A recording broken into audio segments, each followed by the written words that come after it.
The U.S. men's national team has just completed their January window in which we were hoping for 9 points. We got 6, and that 6 points puts us in a precarious situation as World Cup qualification has not been secured, and it's going to go all the way down to the last window, and that puts a lot of us in a tough situation with a lot of anxiety and a lot of hope and a lot of memories to 2018 whenever things didn't go so well. So we're looking back at the January window, what went right, what went wrong, and I'm bringing in a man who I think has the finger on the pulse of the U.S. soccer world, and especially the discourse in the U.S. soccer world. He is the host of the Scuffed Podcast, and he is the artist behind such hits as Oh Gianluca and 9 Point Window. He is Adam Belz. Belz, thank you for joining me. Thanks for having me, Sam. Appreciate it. Glad to have you. Let's jump into this first game because this first game was one that, I mean, it was, looking back, there was a whole lot of discourse after this game about finishing chances and about strikers. I mean, it was the 1-0 game against El Salvador in Columbus, Ohio. Some of the notes that I have from that game is the U.S. dominated possession. They created a lot of chances, failed to score on those chances. The game will be remembered for that big Jesus Ferreira miss. But in my opinion, I think Jesus Ferreira had a pretty good game outside of that and was one of the more effective strikers over that 3-game window. But you can let me know how you feel about that. And I think another thing that we're not really talking about that I think is interesting is that, Chris Richards started that game, and Chris Richards has sort of quietly come along and solidified himself, at least in that top 3 of that center back position. It's something that, we were hoping for a long time, to see Chris Richards as one of the guys. And all of a sudden he is one of the guys. And I don't know, it's something that's just sort of quietly happened. Yeah. I think, I've always rated Chris Richards. So I guess I'm not surprised to see him break in and become a regular. Too bad he got that injury against Canada. Hopefully he can get back soon. But, it does seem like it's a 3-man center back position right now, at this very moment. Zimmerman, Robinson, and Richards, and they seem pretty interchangeable in Berhalter's mind, right? Yeah, the big thing from this game was the XG versus the actual G, and the chances created versus the goals scored.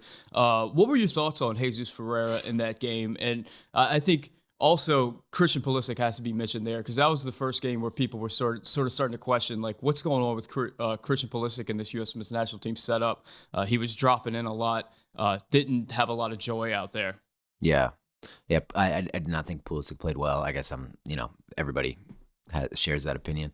But with regard to Ferreira, I thought he was good. I agreed with Berhalter about that, and I guess I have like sort of a brain approach to like a striker's performance, and then like a sort of emotional approach, which are both happening simultaneously in my mind, inside me.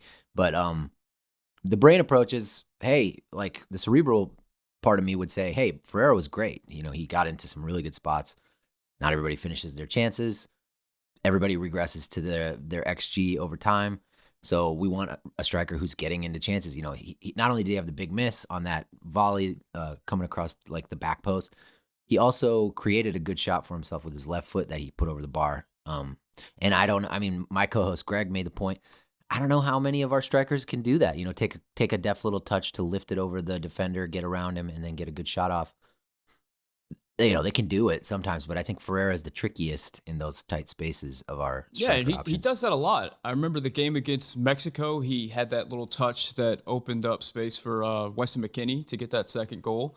And I remember in the game against El Salvador, he created that opportunity for Musa, and he chested it for Musa, and Musa put it over the bar. So in that tight space in the box, he seems to be, I think, the only striker that we've seen on a regular basis be able to just operate in those tight spaces and create for others around him.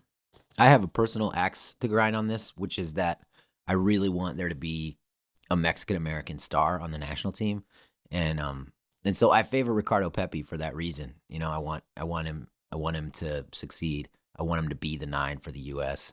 I think long-term he has a good chance of being that. He just hasn't quite done it. And I think it's true, Ferreira was more effective in this last window than Pepi was in his opportunities. And now a word from today's sponsor. Bet Online would like to wish you a happy betting new year as we continue our march towards the playoffs and beyond. Bet Online remains the #1 spot for all betting action in 2022. New year and a new updated desktop and mobile website. Sign up today and receive your 50% welcome bonus on your first deposit. Just use promo code BELIEVE, that's BLEAV, to get started. From football, basketball, hockey, boxing, UFC, and of course soccer, right to your favorite Vegas casino games.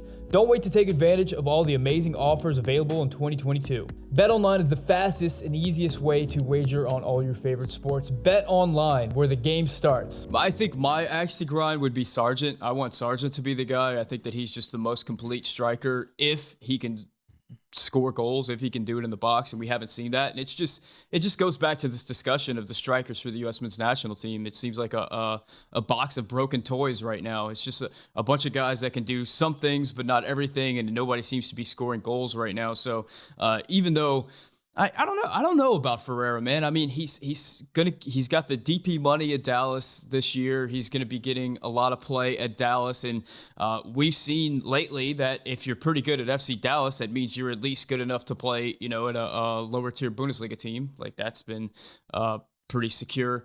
Was he making like $2 million? Did I see that his salary's gonna be $2 million now? Yeah, right around there. Yeah, smokes. It's really impressive. Yeah. So. I don't know. It's going to be interesting, but at least I don't think Ferreira gets quite as much respect as some of the other guys, just because he's got the false nine denomination over him, and where he plays and the type of game he plays, and the fact that he's not getting those big headers and those big acrobatic goals. He doesn't get a lot of goals really at all, but I think he's just a very effective player that we could put out there, and one of the few players that is actually contributing in that 9 role, at least in recent games.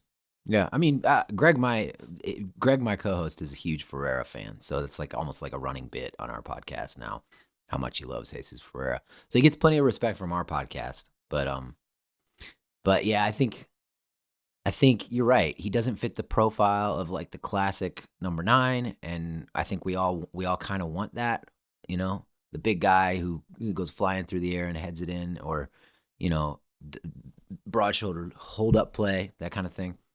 And we're not going to get that from Jesus. Let's move on to the Canada game. I think Canada was the game where, like, boy, there was a lot of noise and a lot of chatter after that Canada game. I mean, heading into that game, everybody was hoping for a win. I mean, you're getting Canada without Alphonso Davies and without Steven Eustachio, so it seemed like the opportunity was there. Looking at the rosters on paper, the U.S. seemed to have a talent advantage. And even during that game, I mean, the U.S. did have a possession advantage, controlled the ball, did really well in the defensive third and the middle third, and it was just that final third. Some of the notes from that game, of course, were Greg Berhalter's post-game comments where he said the U.S. had a dominant performance. What did he say? Like, we've never seen such a dominant performance in an away game. Just didn't get the result, something like that. Really set off U.S. men's national team fans everywhere. Pulisic was not very good at all. And for me, I think it was a reality check game. A game where I think I feel like the discourse afterwards was so intense and so angry at Greg, because I feel like there was a lot of us have built up these players just so high in our minds as these players that are so talented that they can just overcome anything. And I think we saw against Canada that although we did have the more talented team, Canada had something else. They did have these experienced players who were grizzled, who had grit, and who had all this stuff that we kind of dismissed as not important because we don't have that in our current team. And we saw what, a lot of people are saying is like a classic USA versus Mexico game, where in this instance, the USA was the Mexico team, the team with the talent, the team that dominated possession, the team that can move the ball. And Canada was that old school USA team that was just solid defensively and were able to counterattack with fury. And they were able to get 2 buys. What were your thoughts on that Canada game? Yeah, it's like 3 or 4 different things. The Canada is savvier than us. I think their team and their manager are better at managing games, and they're adaptable. They're tactically adaptable. They play different ways in different games. We're really not.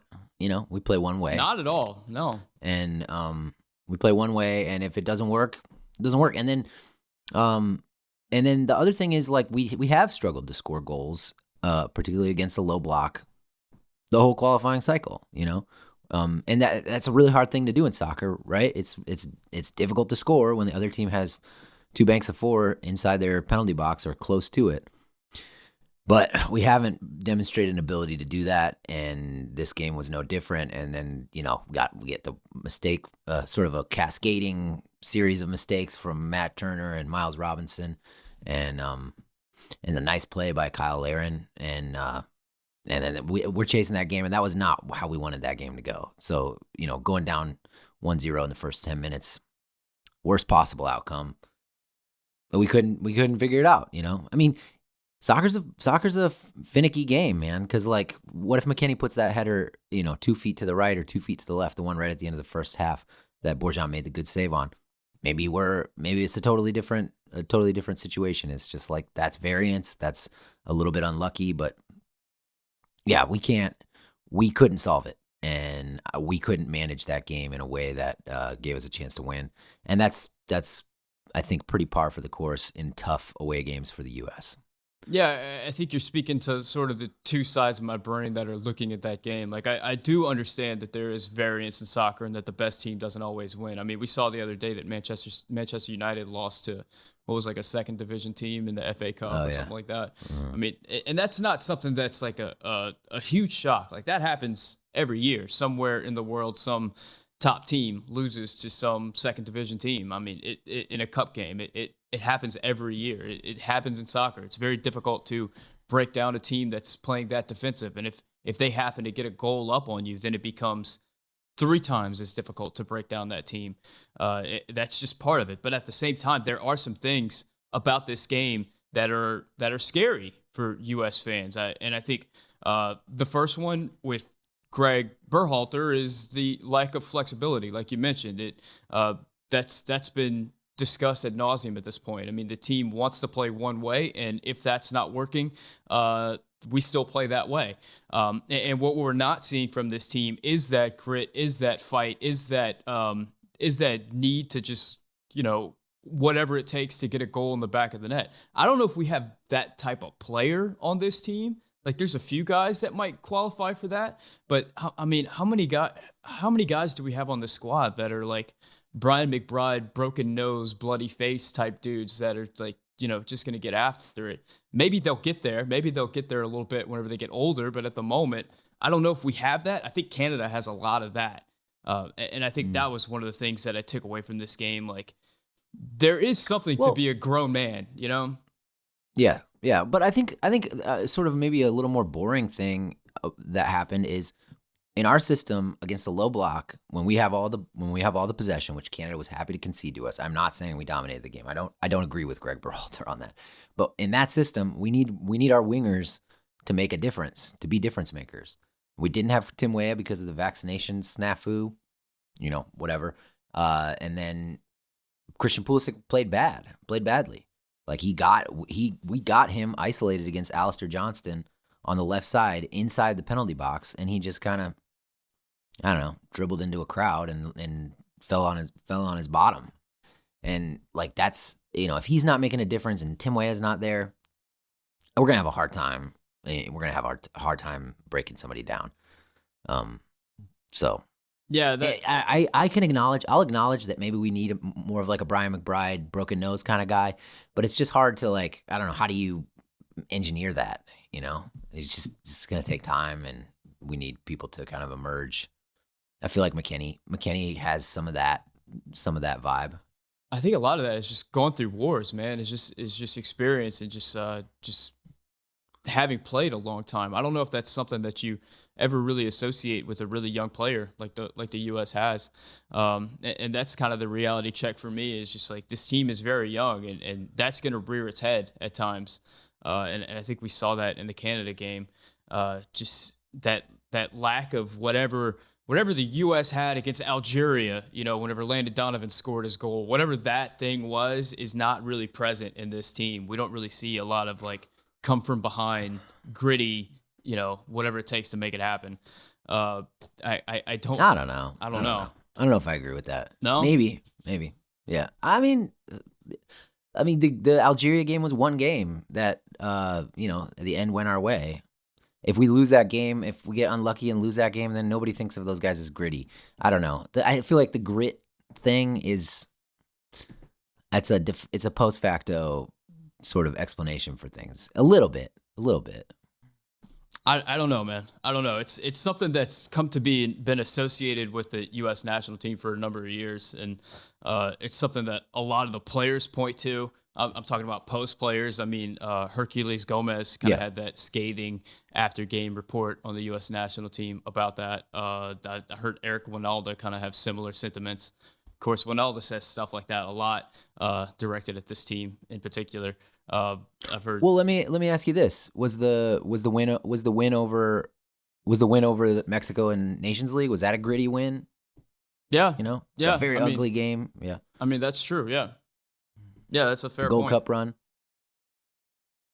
The Gold Cup run was a different team. I think, and I think we'll get to that in that third game. But I feel like Kellen Acosta brings a lot of that energy to this squad. I think he's one of the few guys that I think really qualifies for that. And I think whenever you see him in the squad, like the squad just has a different personality. Not saying that he's like better than Tyler Adams or should start over Tyler Adams. I just think you see that different energy that he brings to the table. Not just whenever the game's in play, but also whenever the whistle's blown and there's scrums and there's all kinds of after action happening. He just brings that, and maybe it's also because of the set pieces he brings, and maybe it is time that we move on to that 3-0 game against Honduras. The U.S. gets a win that they absolutely had to win. You were at the game, right? And it was brutally cold. There was a lot was made of that before and after the game. Incredible set piece delivery by Kellen Acosta, and the U.S. get the 3 points that they needed to get. Yeah, that was a dominant performance from the U.S. as it should have been. Because as we all know, Honduras had nothing to play for. They're not particularly interested in being out there in 0-degree weather. So, that's a big goal from Weston McKennie to sort of take the pressure off. Like you said, a delightful set piece delivery from Kellen Acosta. And then, kind of the game was over at that point almost. And it's wonderful to get an early goal. We finally got that. Get a goal on a set piece. That was our first set piece goal of the whole cycle. Which is, I think a pretty, up until the Honduras game, a pretty bad mark against Berhalter. If we can't break down a low block and we're not scoring goals on set pieces and everybody's playing against us with a low block, and we gotta figure that out. So it's very encouraging that we got some goals on set pieces. And I agree with you that Kellen Acosta brings a level of savvy and sort of cleverness and gamesmanship that is really valuable for this team. I think much more so than Tyler Adams. Even though Tyler Adams is a higher level player, I think sort of indisputably, it's great to have Acosta out there kind of mixing it up, like you said. And then the fact that he had a lot of time and space in the midfield, but he still, with that caveat, he still played really well. Switched the point of attack, delivered those set pieces for 3 different goals. Happy that he has sort of returned to the fold in the national team after a couple years of exile. Well, speaking of players that were seemingly exiled from the national team, what about Luca De La Torre? I mean, he's a player that I think a lot of the fans were calling for in a big way. A player that has been a part of the national team but hasn't really got much opportunity. I think he played a little bit in the Jamaica home game in October, but outside of that, I'm not sure if he's featured in qualifiers at all. So he gets this opportunity in this Honduras game. He gets the start, and he has a great game. He has an undeniably great game. I mean, he does a lot of what Yunus Musa does on the field, which is get the ball from the defensive third to the attacking third. Now, the big caveat that you have to say is, Honduras was not really interested, especially in that second half, which was where a lot of Luca De La Torre's big penetrating runs came from. I mean, it's rare that you see a soccer game at that at the international level where a player has so much time and space. I mean, there were moments where they showed Luca De La Torre on the TV, on the camera shot, where there just wasn't anybody around him. I mean, that's highly unusual. So I think that needs to be said whenever considering his game. But at the same time, I mean, depth at the 8 position has been something that was lacking from the U.S. for a while. I know you guys on the Scuff show had a lot to say about the fourth 8 That was a big discussion, and it seems like, at least at this moment, it seems like Gianluca Busio and Luca De La Torre have kind of come in and edged out Sebastian Lletget and Christian Roldan. But we still got to see these guys get tested against some of the tougher teams in CONCACAF, and I think we'll have an opportunity to see that in that next window. But what did you make of Luca De La Torre's performance? Same as you. I mean, with big caveats about the weakness of the opponent and the game state, he showed why a lot of us have wanted him to be called up and played more often, which is his ability to push the game. He has an instinct to drive the game forward, and he has the technical ability to do it on the half turn and find a good pass. He's a pretty tidy player from box to box, you know. And I think the knock on him is he hasn't been all that dangerous inside the opponent's penalty box, hasn't been goal dangerous or like hit a lot of killer passes for Heracles, but or for the U.S. And but yeah, I think he was great, like you said, and we need to see more of him. He's a second choice. He's a second choice midfielder. You know, it's Musa McKennie Adams. One thing I've been kind of wrestling with in my mind is Gianluca Busio versus Luca De La Torre. I'm wondering how these guys kind of fit. I know I've been a big fan of Busio and see what he does in the Italian league, and I think he's very similar to De La Torre in that I'm not sure how it translates to like an away CONCACAF game. How it translates whenever like really heavy fouls are coming in, whenever you're going up for headers and guys are putting their elbows in the back of your head and you're really getting beat up. I think Busio kind of wilted against that in that first game that he had away against Jamaica. I wonder how De La Torre is going to stand up to that. Where do you think that Busio and De La Torre kind of stack up against each other as it pertains to the depth chart in the national team? I prefer Luca De La Torre at this moment. Because I think he can carry the ball. He can carry the ball, and he can ride challenges. And you know, Busio can ping the ball all over the field. He's very, very elegant on the ball, but he's not going to dribble 30 yards and push the game forward the way Luca De La Torre does. And I think Busio's been a safe passer basically since he broke through as a professional in Kansas City. I think his instinct is to play safe, and De La Torre is much more of a swashbuckler. You know, he's ready to find somebody forward. So I prefer that. I prefer Luca De La Torre for those reasons at this moment. You know, Busio's so young. He is the future of America. I'm just kidding. But so we'll see. Yeah. It's we're always prisoners of the moment, and I do wonder what would have happened if Busio was on that field against Honduras and he had that kind of time and space. I think we'd be all excited about Busio's game, but I think we'd still have the same questions moving forward that we have about De La Torre right now. I think we kind of wrapped up the three games. We're heading into this March window, and we still have everything on the line to play for. I think the big boon that the U.S. has right now is that Gio Reyna is back on the field, and even in his brief 30-minute cameo this weekend for Dortmund, he looked pretty good. He still looked very dangerous, and he still does a lot of the things that I think this U.S. squad kind of desperately needs right now. The big question about Busio, at least for the national team, is where does he play on the field? Is he going to be a winger? Is he going to be an 8? If he's a winger, what does that mean for Weah and Pulisic? If he's an 8, what does that mean for Musa? You know, how do you think Gio Reyna returns to this national team, and how do you think that affects things? I think he probably returns as a winger, because that's how Berhalter's played him. Now, whether that's the right decision is another question. I don't know. I feel okay with Pulisic being a super sub for now. Like I would start Reyna and Weah, and then have Pulisic coming off the bench. He seems to have done very well in that role for the U.S. over the past few months, and he's not been that good. I'm talking about Pulisic. So yeah, try Reyna as the left winger, and he's gonna tend to tuck in. That gives room for Anthony Robinson to make those bombing runs up the touchline, and I think that duo matches up pretty well with each other. If Berhalter plays him as an 8, if maybe Musa isn't available or he gets preferred to Musa as an 8, I will not complain that much. I'll be excited to see that.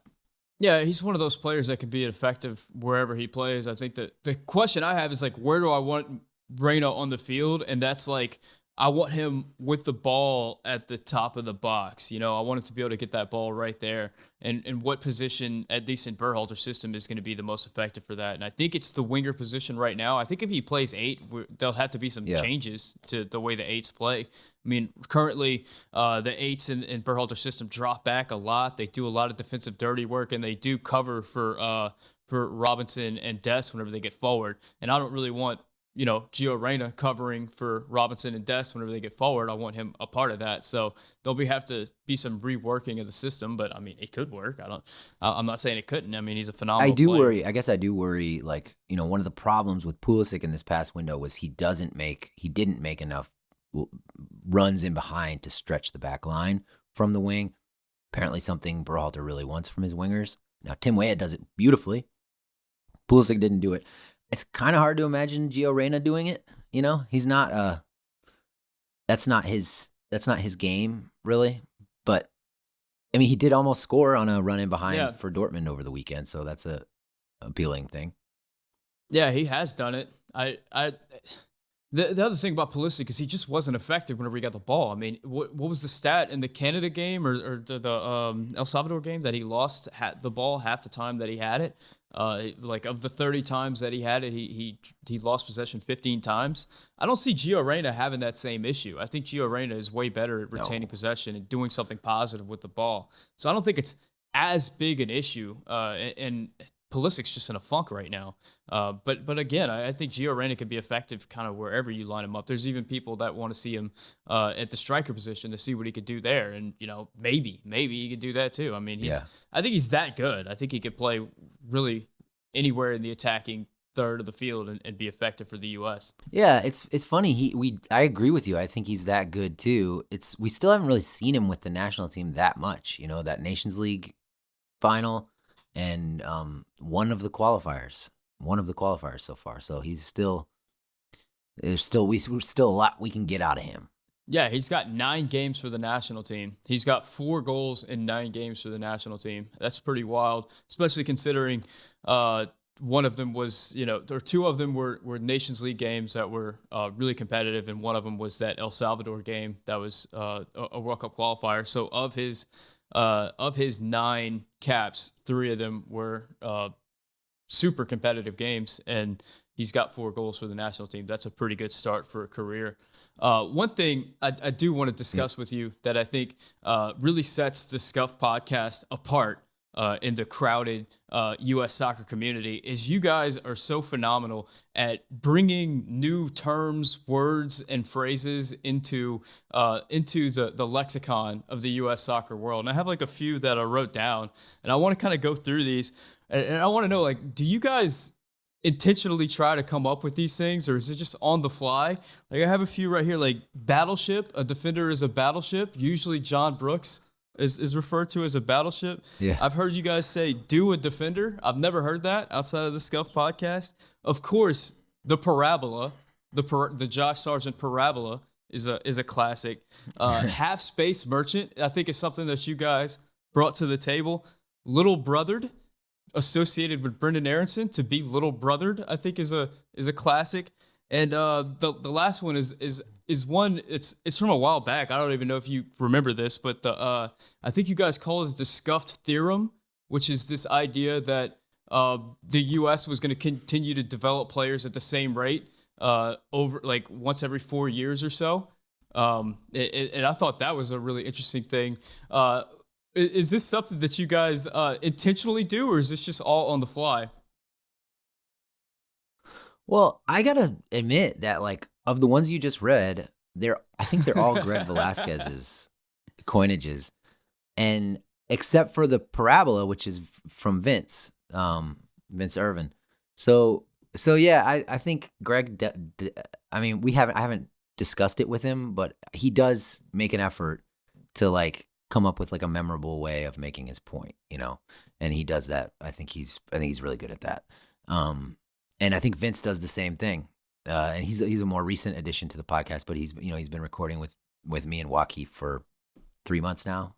So Yeah, it's I don't people always like compliment me on on those coinages, and I have to be like, "Yeah, I didn't come up with hardly any of those. I think the one I came up with was cage match that caught on.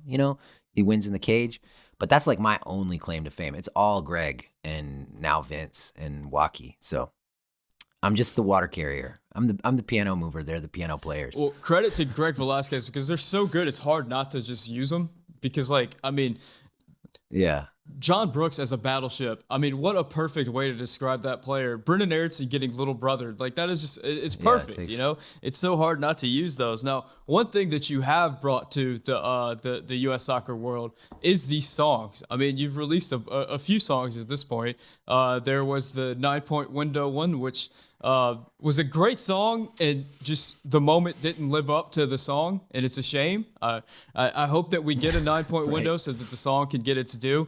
O Gianluca was an absolute banger, and the Ricardo Pepi song. What kind of inspired you to bring these songs to the table?